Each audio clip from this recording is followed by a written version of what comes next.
You think, I'm going to ask you this question because you're from, because do you think that virtue signaling is actually a sign of communism?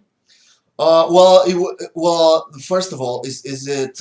It's a bit more broad question in the sense that I see communism, fascism, all these Nazism. I see these ideologies as like very similar. Really? Yeah, in the that's sense right. in a sense that they're all of them collectivistic. They all dress in uniforms. They all have like a result in a lot of like death and dictatorship. They all have like the people at the top and everybody else becomes poor and force and stuff like that. So in that sense, right? Of course, they're not all the same. So don't think I'm doing the That's right. horseshoe fallacy here, right? When two things are the same, they mean they're the same. They're not. They're right? not the same. Obviously, right?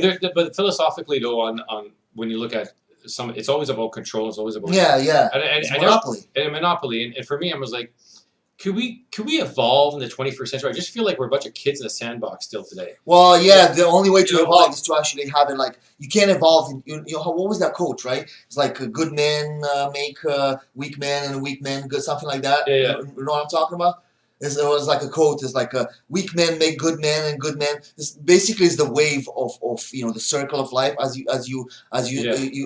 say it, right? It's like where's the men? That's what I want to know. I'm seriously. I want to know, where are the men? There's no balls anymore, except when the truckers convoy. When the truckers convoy came, though. Well, yeah, that's when I saw the men come out and Canadian people coming out, and they felt powerful. They felt not just powerful, but they also felt like free. Yeah, it was the first time, eh? That's why I'm wearing red, eh? The Great White North, eh? The Great White North, eh? And I support the truckers. Right here in Toronto, right here. Right here, baby. Now, speaking of truckers, I hear there's actually some more truckers and motorcycles.